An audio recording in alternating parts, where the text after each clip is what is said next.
예전에 제가 전도사 시절 때 신방을 갔을 때 이야기입니다. 이제 두 부부가 함께 교회를 참 출석을 열심히 하셔요. 신방을 받는데 또 부부가 같이 신방을 받으시더라고요. 그래서 이제 그 남편분한테 물어봤어요. 아니 어떻게 이렇게 같이 신앙생활도 하시고 신방도 받으려면 또 반차를 내 가지고 신방을 받으시는데 어떻게 이렇게 하시게 되냐고. 그러니까는 그분이 간증을 하시더라고요. 어떤 간증을 하시냐면 제가 교회에 나와서 평안이 무엇인지를 깨달았습니다. 그래요.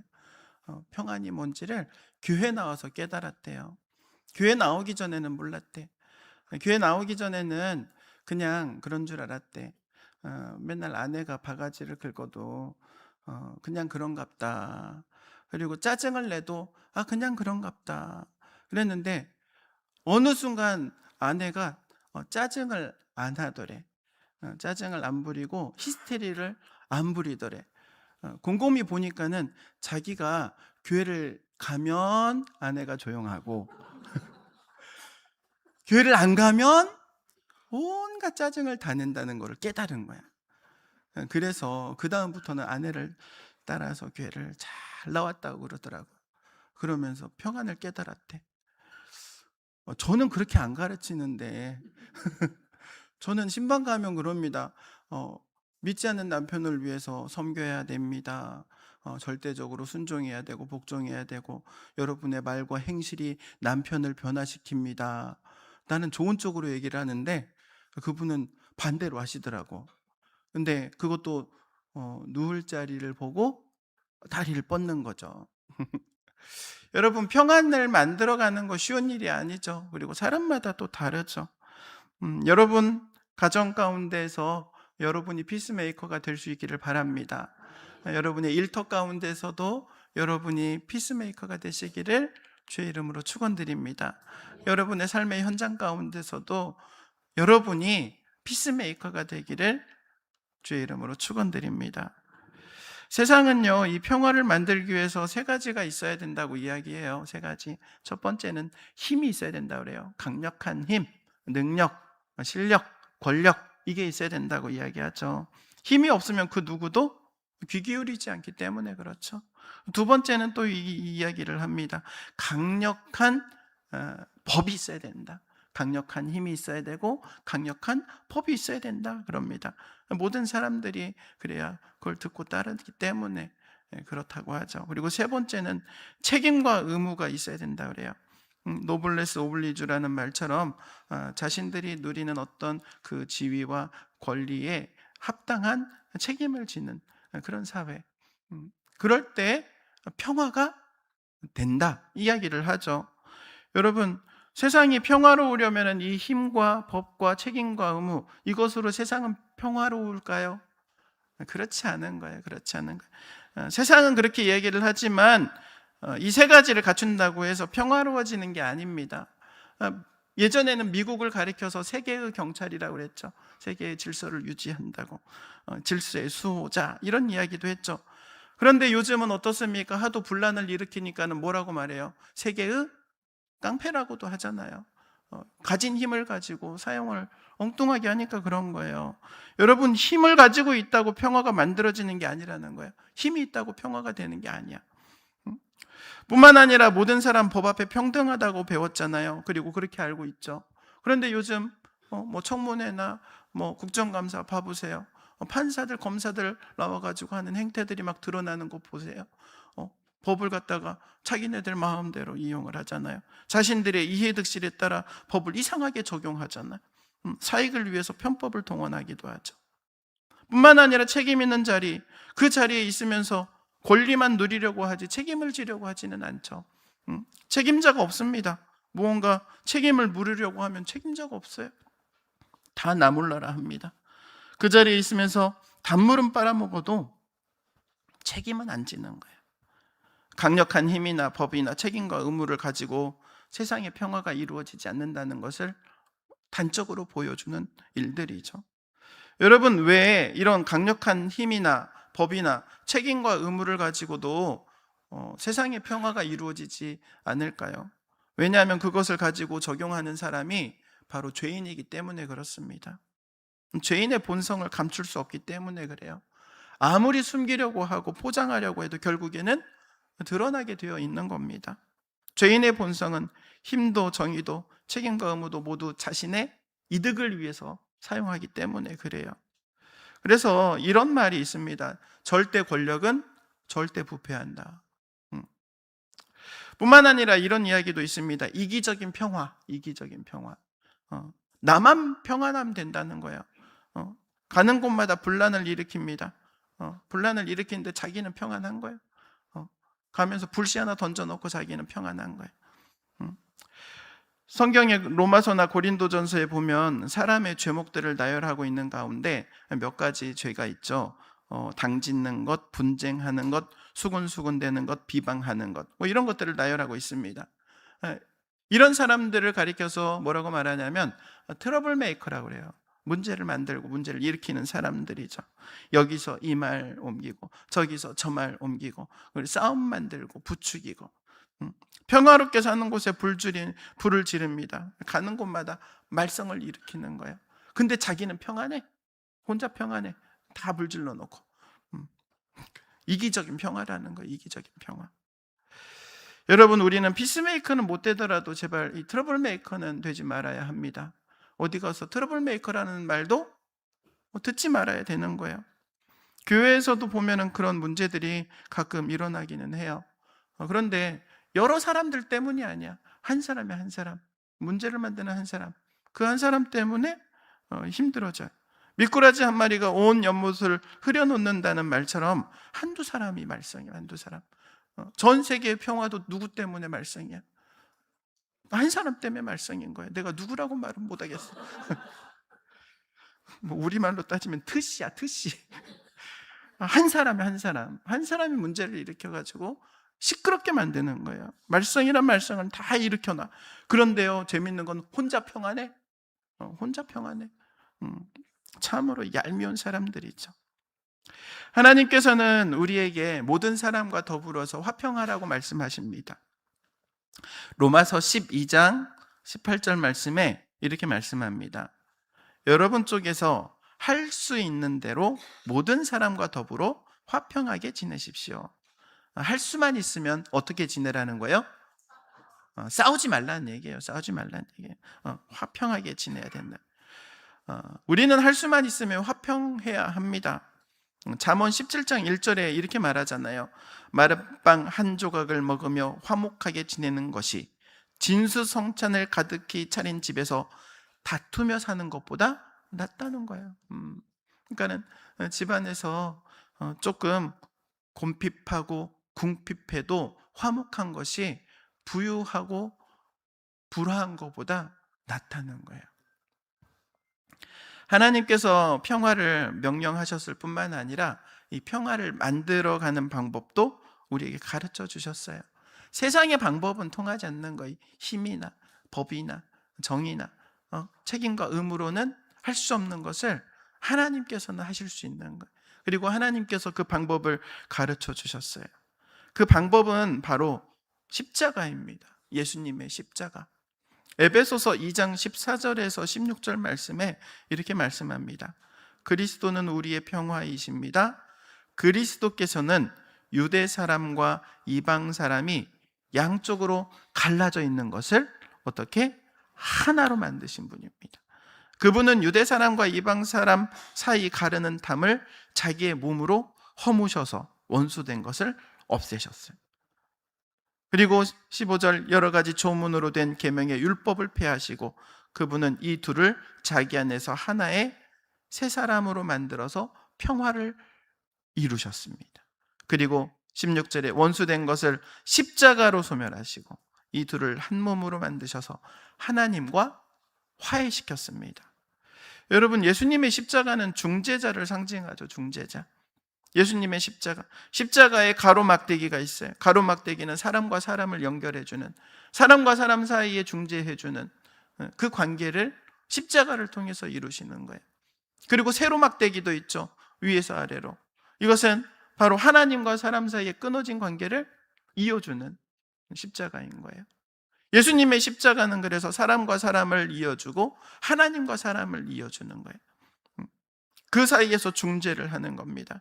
그래서 사람과 사람, 원수되었던 사람도 화목하게 만드는 거고, 죄악으로 인하여서 하나님과 원수되었던 사람도 하나님과 화목하게 되는 거예요. 그래서 우리 하나님과 우리 사이를 화평하게 만들어 주신 거예요. 그 화평을, 그 평화를 가져온 방법이 십자가라는 거예요. 십자가. 그렇기 때문에 우리는 십자가를 배워야 합니다. 십자가를 따라야 합니다. 십자가를 붙들어야 합니다. 아멘 하신 분만 이러면 또 안 하는 사람들은 놓쳤네 그러잖아. 십자가를 배워야 합니다. 따라야 합니다. 붙잡아야 합니다. 그러면 우리가 붙들어야 할, 그리고 배워야 할, 따라야 할 십자가는 어떤 십자가인가? 첫 번째로 예수님의 겸손의 십자가입니다. 예수님의 십자가는 겸손의 십자가예요. 빌립보서 2장 6절에서 8절, 우리 너무나도 잘 아는 말씀이죠. 그는 하나님의 모습을 지니셨으나 하나님과 동등함을 당연하게 생각하지 않으시고 오히려 자기를 비워 종의 모습을 취하시고 사람과 같이 되셨습니다. 그는 사람의 모양으로 나타나셔서 자기를 낮추시고 죽기까지 순종하셨으니 곧 십자가에 죽기까지 하셨습니다. 예수님께서는 하늘의 영광을 다 버리고 이 땅에 오신 거예요.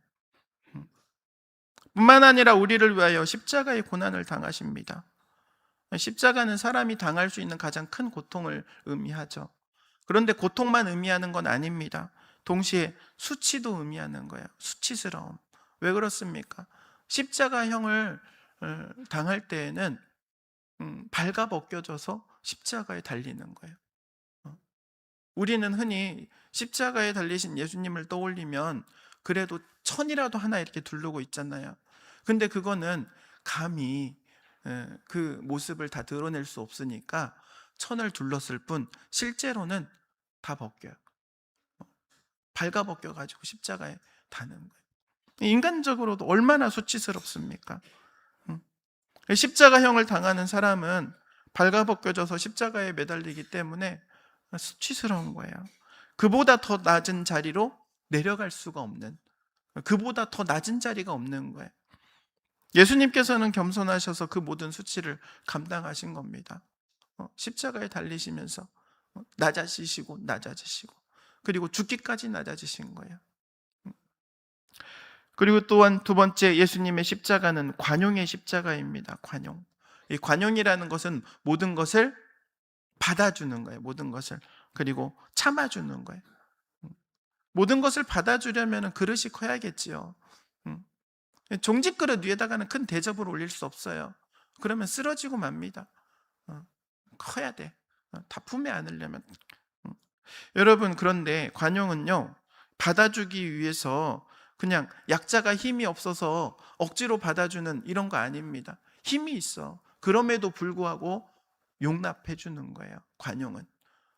내가 힘이 있어. 저 사람보다 내가 힘이 있어. 그럼에도 불구하고 수용해 주는 거예요. 수용해 주는 거예요. 용납해 주는 거예요. 그게 관용인 거예요. 예수님의 십자가는 모든 죄인을 포용하는 십자가잖아요. 어느 누구나 죽게 나오라. 어떤 죄를 가지고 있는 사람도 주님 앞에 나아가면, 십자가 앞에 나아가면 용서받지 못할 죄가 없다고 얘기하는 이유가 뭐예요? 예수님 다 받아주시니까. 예수님께서 십자가에 달리실 때 좌우편에 달렸던 강도 중에 한 명이 그러잖아요. 나를 기억해 주십시오. 주님 나라에 이를 때 나를 좀 기억해 달라고. 그러니까는 예수님께서 뭐라고 말씀하십니까?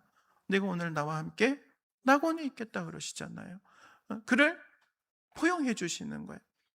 흉악한 죄인도 우리 예수님의 십자가는 다 포용합니다. 그래서 누구나 주님 앞에 나아가면 주님께서 받아주시는 거예요. 받아주시는. 그리고 세 번째로 예수님의 십자가는요, 인내의 십자가입니다. 인내의 십자가. 우리는 간혹 그런 이야기 하죠. 참다. 야, 내가 이거 언제까지 참아야 되냐? 보자 하니까 내 보자기로 보이냐? 가만히 있으니까 내가 가만히로 보이나? 뭐 그러잖아요. 네, 도저히 못 참겠다. 여러분, 임계점이라는 게 있어요. 임계점. 물을 딱 끓여 온도가 확 올라가. 근데 언제 끓느냐? 100도가 되면 끓는 거예요. 99도까지도 안 끓어. 100도가 딱 돼야 끓는 거예요. 임계점. 폭발점이라고도 말할 수 있어. 사람마다 그 임계점이 다 있어. 막 건드려 봐. 그러면은 막 차오르기 시작해. 얼굴이 벌게지고 어느 순간 되면은 터져. 폭발해. 성질나. 성질을 내죠. 누구는 성격이 없어서 그런 줄 알아. 그러죠. 여러분은 성격들이 다 좋으신가 봅니다. 참다 참다는 도무지 못 참아가지고 빵 하고 폭발했어. 그 인내한 거야, 안 한 거야? 안 한 거야, 안 한 거야. 터지는 순간 인내라는 말과는 거리가 멀어요. 1년 참았어, 2년 참았어, 3년째 되는 해 빵 터뜨렸어. 인내한 거야, 안 한 거야? 안 한 거야. 인내라는 거는요, 참는데 언제까지 참는 거냐? 끝까지 참는 게 인내인 거예요. 끝까지 참는 거.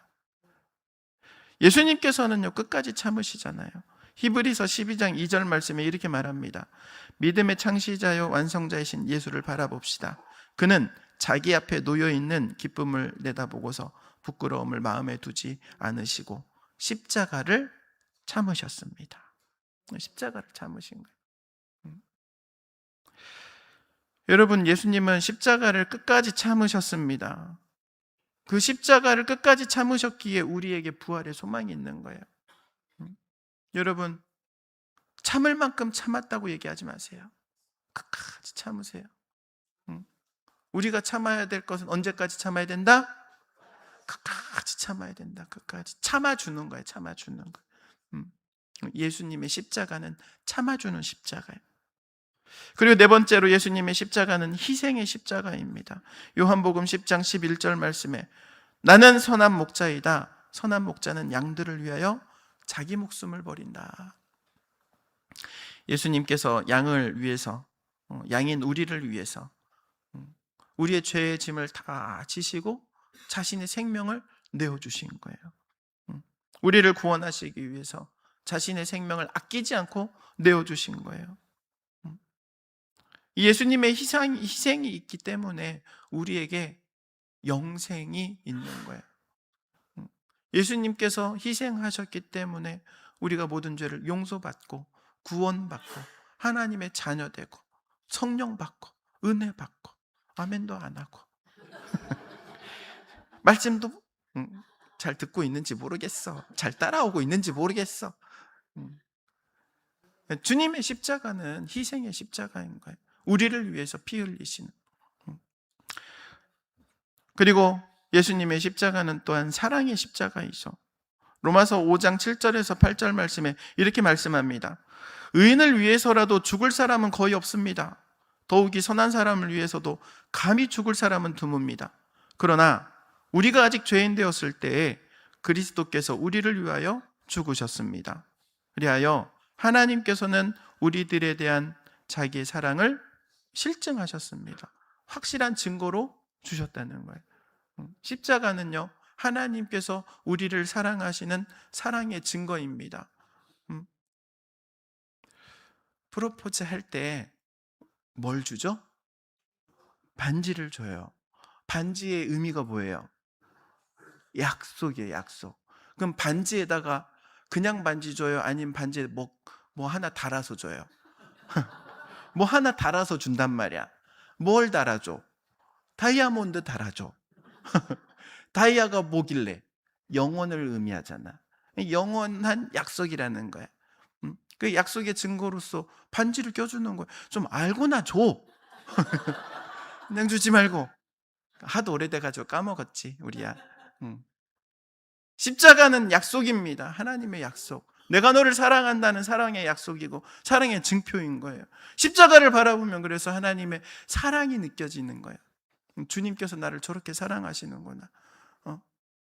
자신의 생명까지도 십자가에 내어줄 만큼 우리를 사랑하시는 그 주님의 십자가. 여러분, 그 사랑하는 그 사랑의 십자가를 붙드시기를 바랍니다. 예수님의 십자가를 붙드는 사람만이 피스메이커가 될 수 있는 거예요. 피스메이커. 예수님의 십자가를 따라가고 예수님의 십자가를 배우고 예수님의 십자가를 붙드는 그 사람만이 피스메이커, 평화를 만드는 사람이 될 수 있는 거예요. 그리고 이 피스메이커가 되는 사람에게 주시는 복이 있는 겁니다. 하나님께서 그냥 놔두시지 않으시죠. 오늘 본문 말씀에 뭐라고 말씀하십니까? 마태복음 5장 9절 말씀에 평화를 이루는 사람은 복이 있다. 하나님이 그들을 자기의 자녀라고 부르실 것이다. 하나님께서 자기 자녀, 하나님의 자녀라고 부르신다는 거예요. 하나님의 자녀로 인정받는 거예요. 여러분, 하나님께서 자기 뜻을 이루기 위해서 하나님의 자녀를 사용하십니다. 하나님께서 하나님의 뜻을 이루기 위해서 하나님의 자녀를 사용하신다니까요. 우리를 사용하시는 거예요. 내 자녀를 통해서 일을 이루시는 거예요. 여러분, 한번 생각해 보세요. 여러분, 옆집에 있는 아이가 공부를 잘해가지고 서울대 의대를 합격했어. 그거하고 내 자녀가 좀 힘들기는 하지만 지방에 있는 의대를 합격했어. 어떤 게 더 자랑스러워요? 옆집 자식이 자랑스러워? 내 자식이 자랑스러워? 서울대 못 가도 내 자식인 거지. 그러지 않습니까? 하나님의 자녀로 삼아주신다고 하는 이야기는 이런 의미가 있는 거예요. 하나님께서 우리를 인정해 주시고 그리고 하나님의 자녀로서 하나님이 프라이드를 갖는 거예요. 너무나도 좋아하시는 거예요. 자부심을 갖는 거예요. 얼마나 감사한 일이에요. 여러분을 통해서 하나님께서 하나님의 뜻을 이루시기를 주의 이름으로 축원드립니다. 그런 사람들을 하나님께서 그냥 두시겠냐고요. 가만히 안 두시지. 그에게 힘도 주시고 능력도 주시고 은사도 주시고 은혜도 주시고 물질도 주시고 복도 주시고 뭐 아멘은 나중에 집에 가서 하든지 아무튼 주신단 말이야. 하나님의 사랑이 주시고자 하는 사랑이잖아요. 십자가를 내어주신 하나님께서 뭐 아낄 게 뭐가 있어요. 그 아들 예수 그리스도까지 내어주신 그 하나님께서 우리에게 뭘 아끼시겠냐는 거예요. 하나님의 자녀로 인정받는 그를 통해서 다윗을 통해서 하나님의 뜻을 이루었던 것처럼 오늘 하나님의 자녀를 통해서 하나님의 뜻을 이루어 가시는 줄로 믿습니다. 뿐만 아니라 의의 열매를 맺게 된다고 말하죠. 야고보서 3장 18절 말씀에 정의의 열매는 평화를 이루는 사람들이 평화를 위하여 그 씨를 뿌려서 거두어들이는 열매입니다. 평화를 만들면요, 그를 통해서 정의의 열매를 거둔다는 거예요. 이 세상 가운데 공정하고 평안한 사회를 누구를 통해서 만들어가느냐? 바로 하나님의 자녀들을 통해서 만들어가게 될 줄로 믿습니다. 그래서 오늘 우리가 심는 이 평화의 씨앗이 우리의 자녀들이 누리게 되는 평화가 되는 거예요. 정의로움이 되는 거고 공정한 사회가 되는 거예요. 시편 37편 11절과 37절 말씀에 이렇게 말씀합니다. 겸손한 사람들이 오히려 땅을 차지할 것이며 그들이 크게 기뻐하면서 평화를 누릴 것이다. 37절에 흠 없는 사람을 지켜보고 정직한 사람을 눈여겨보아라. 평화를 사랑하는 사람에게는 미래가 있다. 미래를 주시는 겁니다. 평화를 만드는 사람들에게는 하나님께서 미래를 허락하시는 거예요.